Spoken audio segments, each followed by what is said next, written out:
Travis Wayne Goodsoul. The reason why I stopped going to the Church of Jesus Christ of Latter-day Saints was because my bishop had taken advantage of a weak position of mine as the marriage was falling apart and some other pressures to threaten me to give up my career in anthropology of the ancient Middle East and drop my videos about how Joseph Smith is correct. The Book of Mormon is correct. And if you're unfamiliar with any of this, yeah, imagine what it was like for me. All these decades being threatened by Mormons to deny and denounce Joseph Smith as the founding prophet of this church, and to denounce and deny the Book of Mormon as the keystone.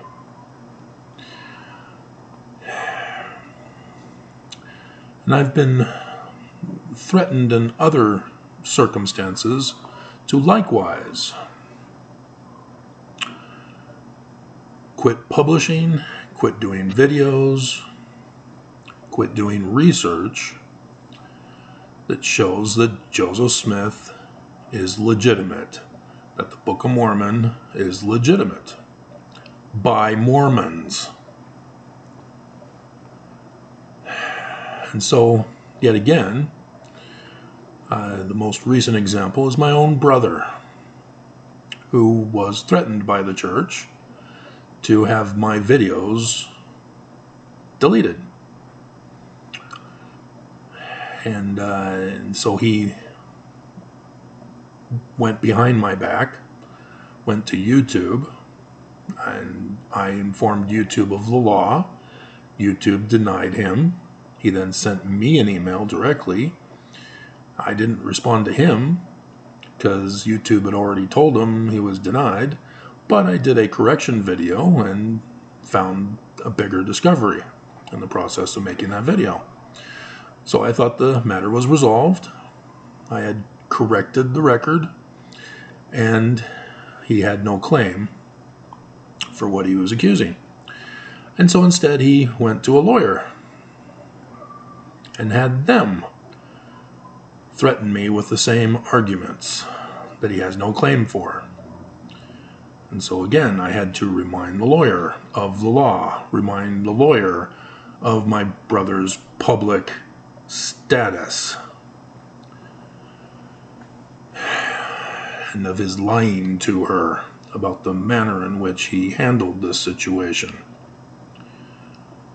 And so Friday, the 24th, was my deadline, but I replied immediately on the overnight on the 16th and 17th. And nothing happened. I was not served with any lawsuit over the week. And if you're unfamiliar with Utah and lawsuits, then you aren't paying attention to Gwyneth Paltrow's lawsuit. Because Utahns love to target the rich for any lawsuit they can create. And Gwyneth Paltrow, being a visitor to Utah, was victimized by a fellow skier of Utah.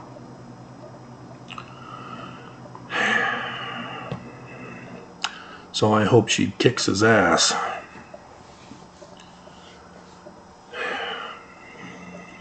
People need to leave Gwen alone. You not followed her history. You need to leave her alone.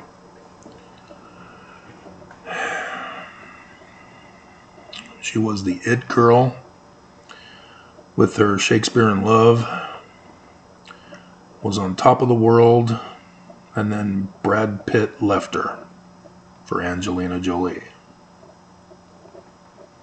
And that crushed her. And so if you think that celebrities are different than us, you are mistaken.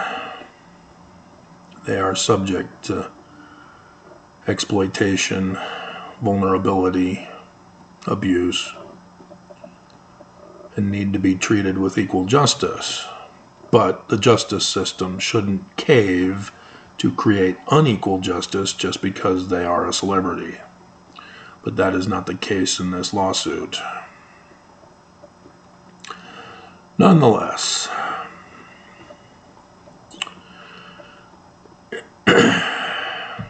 I've been doing numerous videos over the years exposing the church's crimes, which is why they want me shut down and silenced.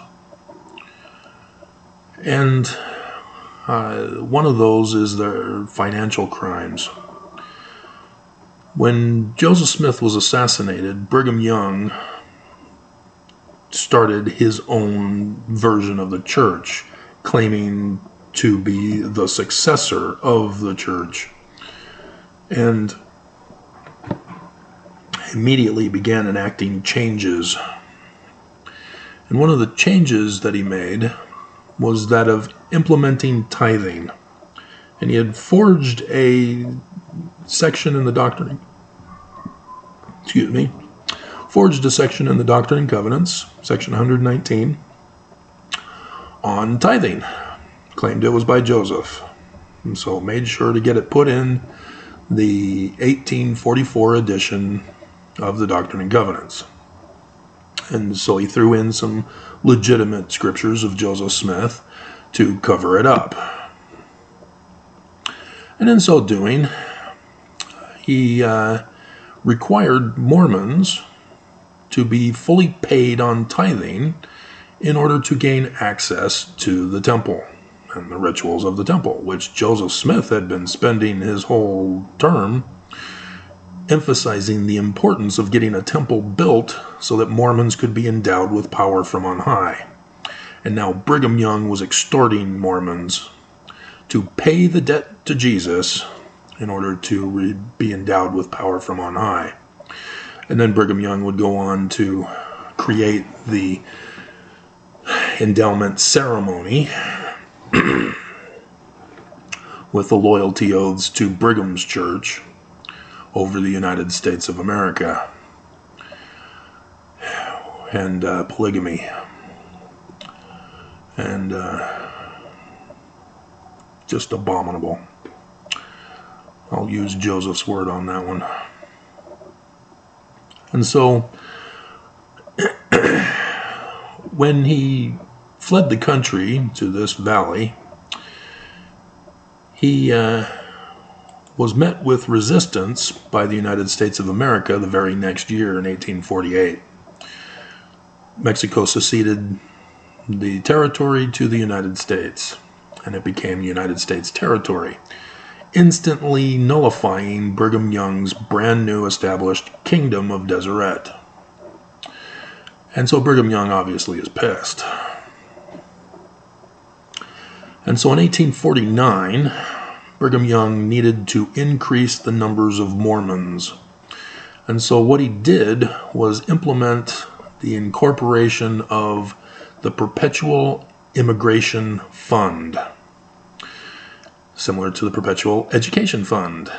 Yeah, President Hinckley got up and talked to us about that.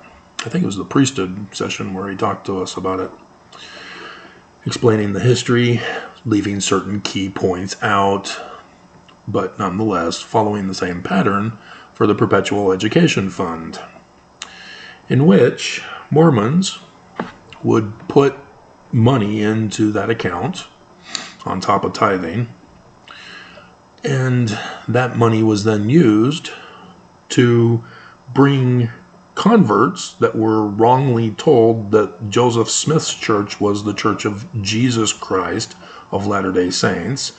And since Brigham Young changed the name after Joseph died to that very name, everybody thought, oh, that's Joseph's church. Okay, that's what I was baptized into. I guess I need to go to Brigham. He's now the second president of the Church of Jesus Christ of Latter-day Saints. in case you missed that video the other day. And so the poor were then helped come to Zion, even though Zion fell. And once they got here in the valley, Brigham Young required that they pay back the debt. Not only tithing debt, but on top of it, an extra debt for the money that got them here. And in so paying back the debt, they would be granted citizenship.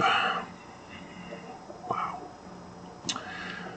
Yep, massive crimes, human trafficking, because polygamy was involved, human sex trafficking. And if you're unfamiliar with the current slave trade, it's the exact same process. Asian countries, for example, even the Pacific countries,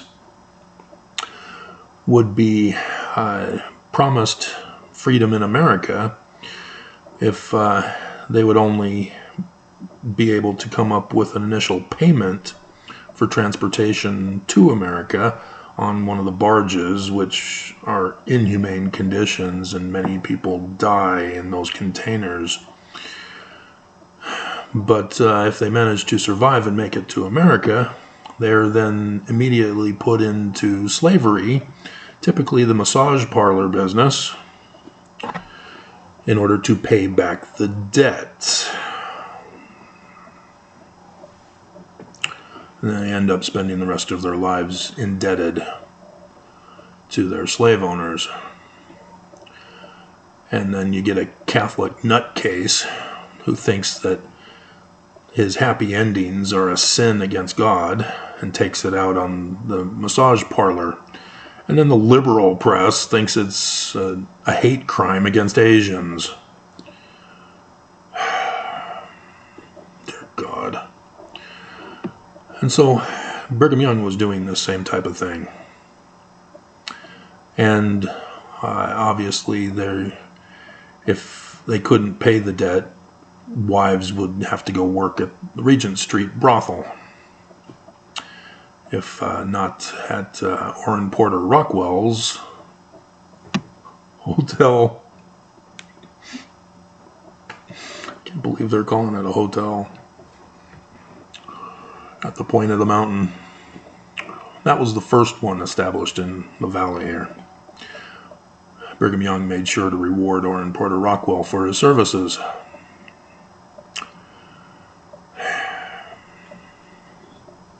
Brigham Young made sure to reward everybody who succeeded in doing their part to destroy Joseph Smith. And so the United States of America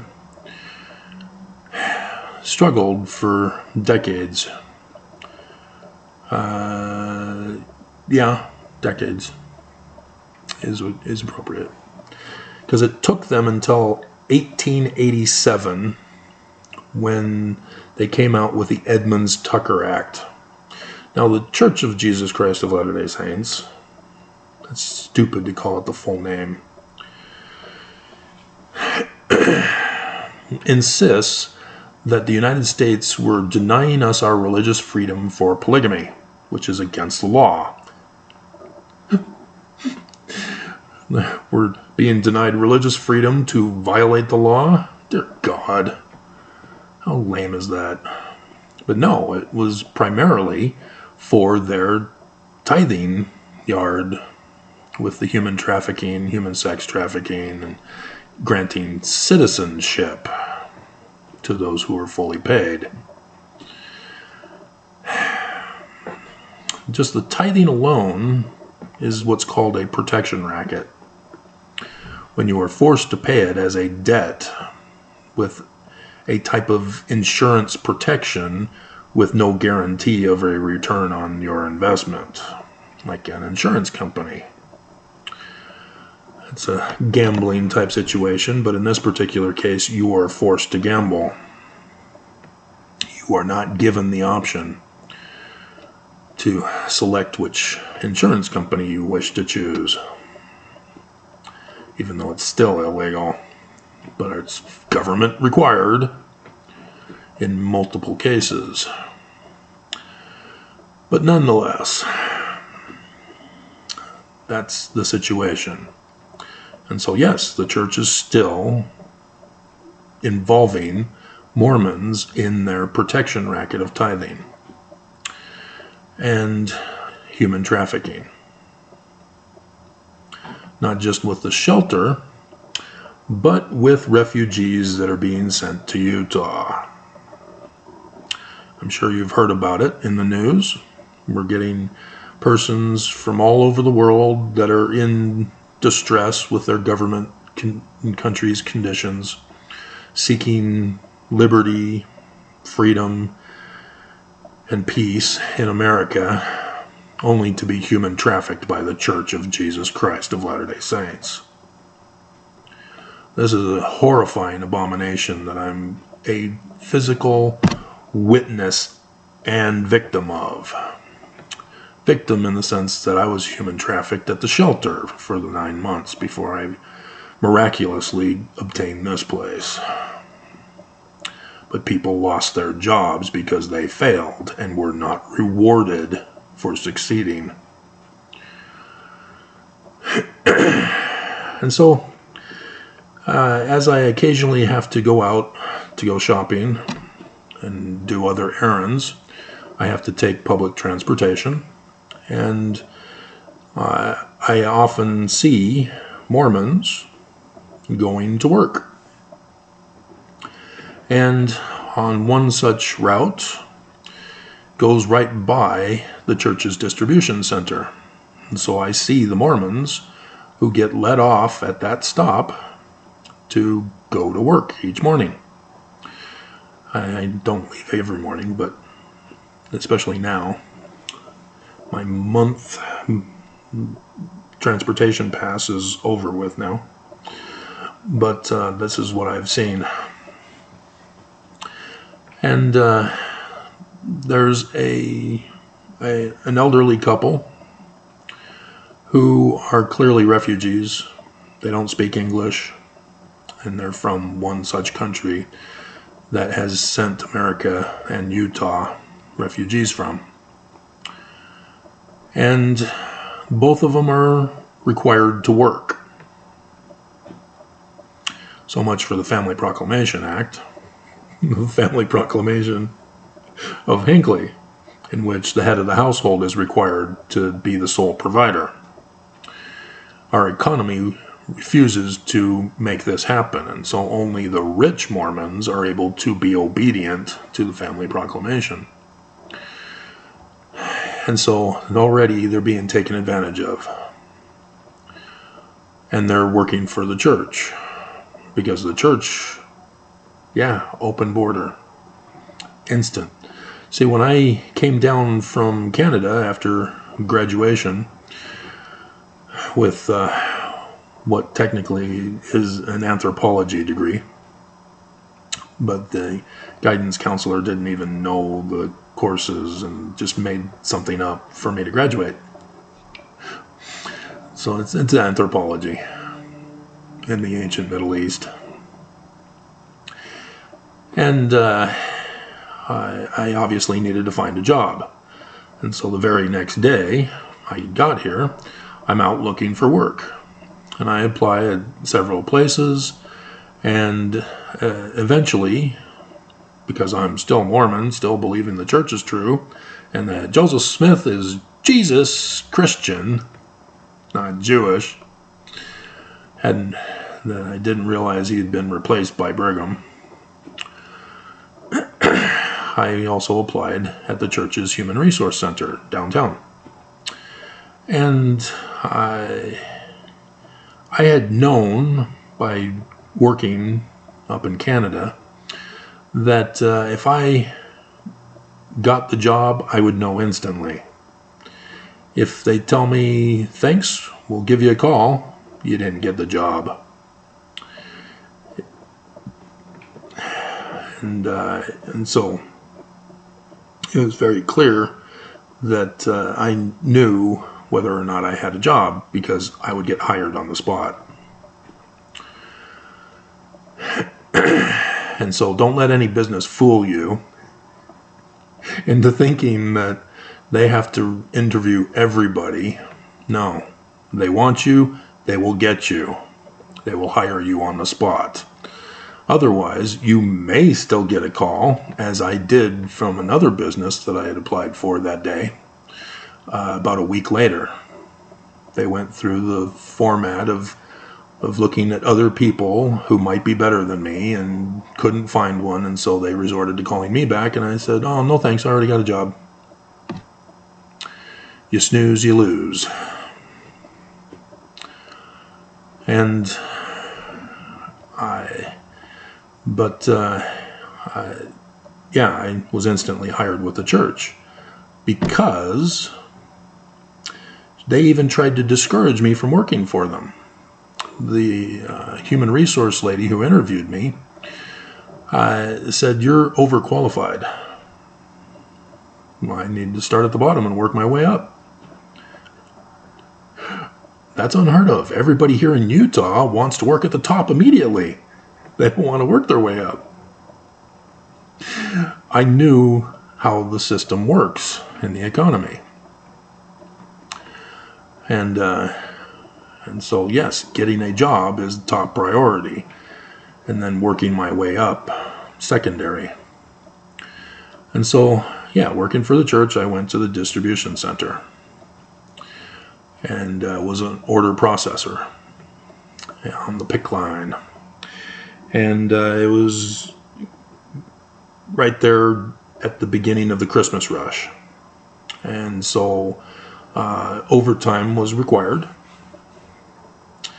And it was great because even though I'm working for minimum wage, I'm also getting overtime. And housing was taken care of by my parents, sort of. They had convinced me that they had bought a house, a new suburban house, and had a furnished basement apartment for my family to move into. Turns out it wasn't finished,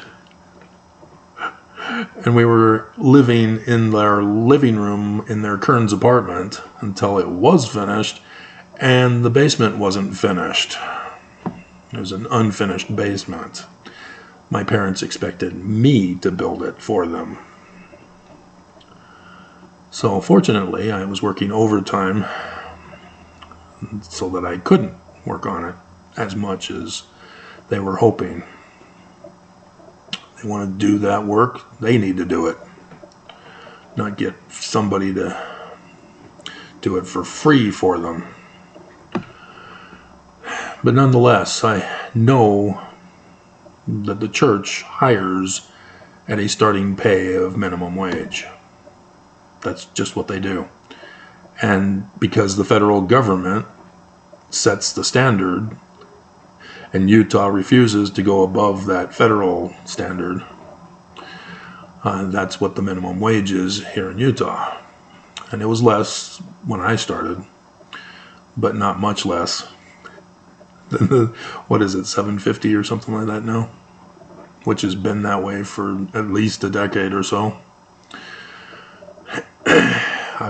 I think it was like a $7.25 or something what I was working. It hasn't changed much, but the cost of living has skyrocketed, which means the minimum wage is even worse for a living wage now than it was then. And I was factoring how much it would require for a living wage. $23 an hour is what I figured I needed to be making in order to have a basic living back in those days. And it's now well over $30 an hour.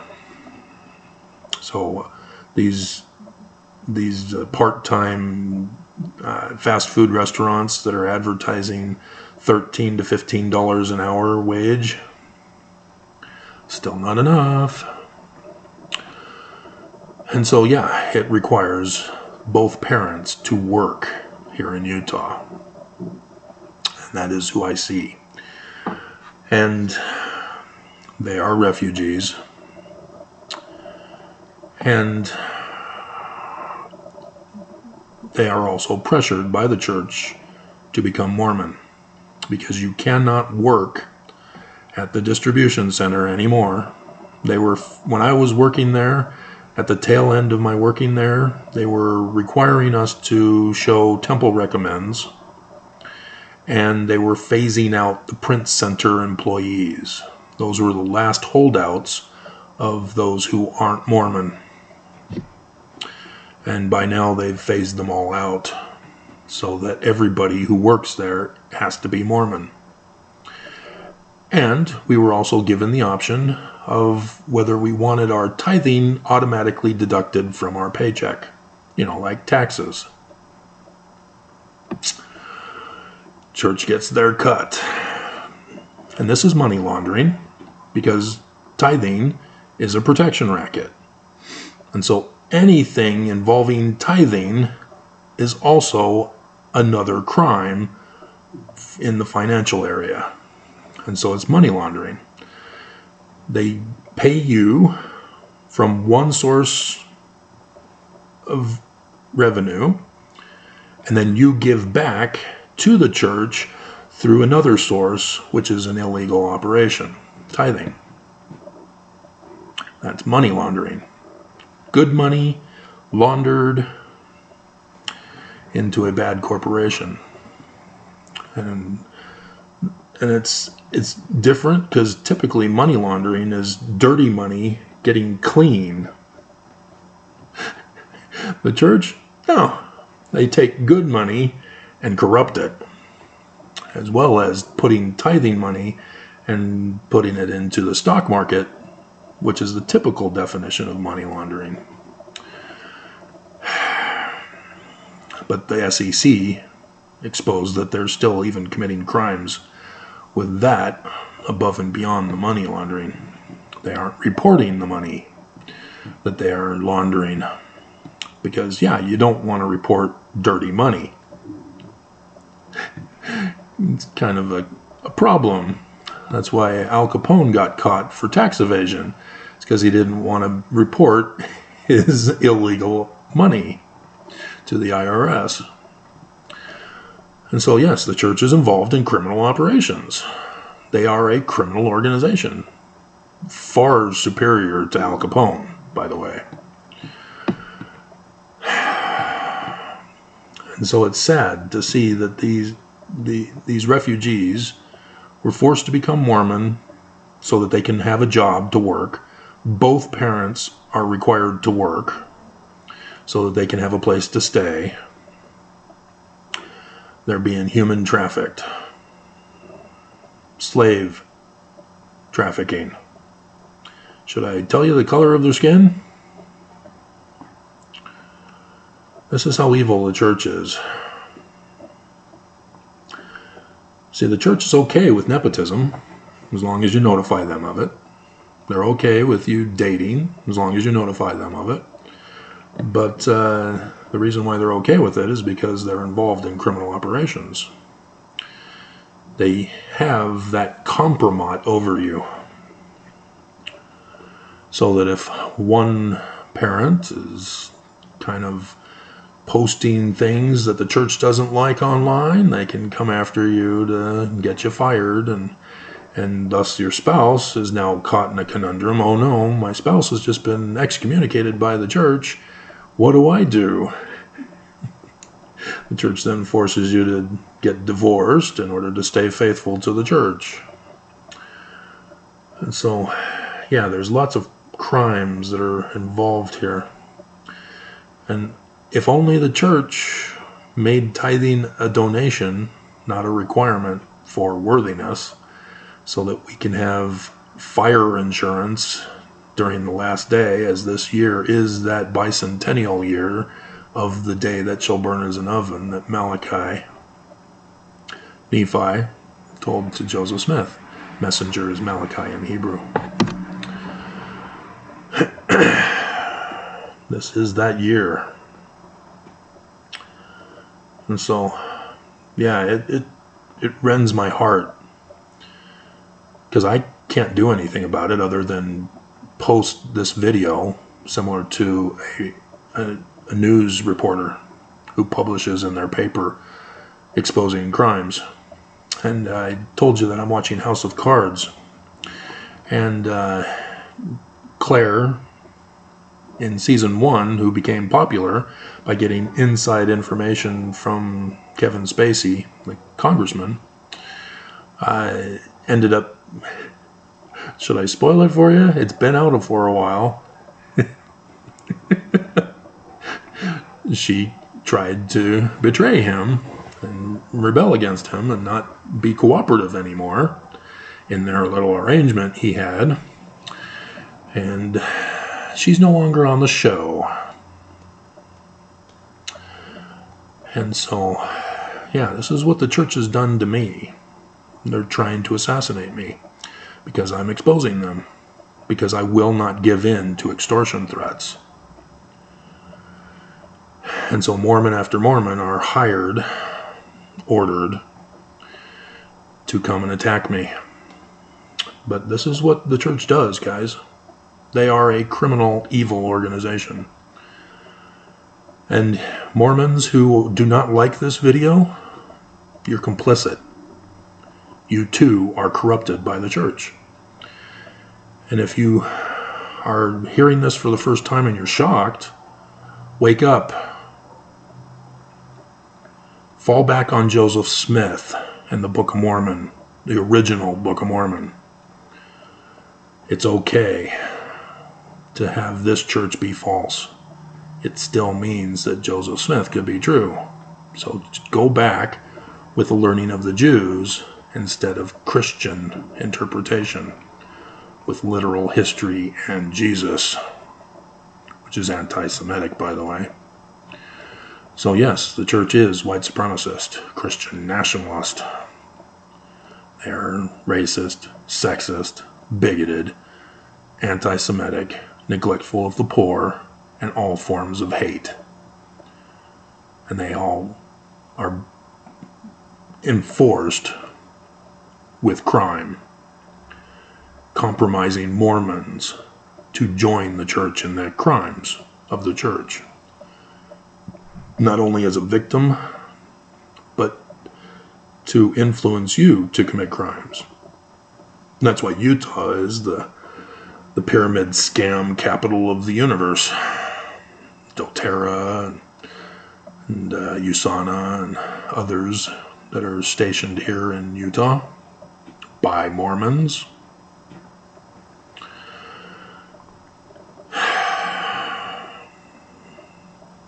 It needs to stop, people. Leave the church, protest the church. Because they've got our government in their pockets too. I have tried for years to get through to our government. And I'm talking federal, because I already know the state and below are compromised to the church. I've got confirmation from police officers who refuse to do their job because the church is involved. There are lawyers who refuse to do their job because the church is involved. Federal judges who refuse to do their job because the church is involved. And of course the legislature and the governor and mayors, etc. So vote Rocky Anderson if we make it that far.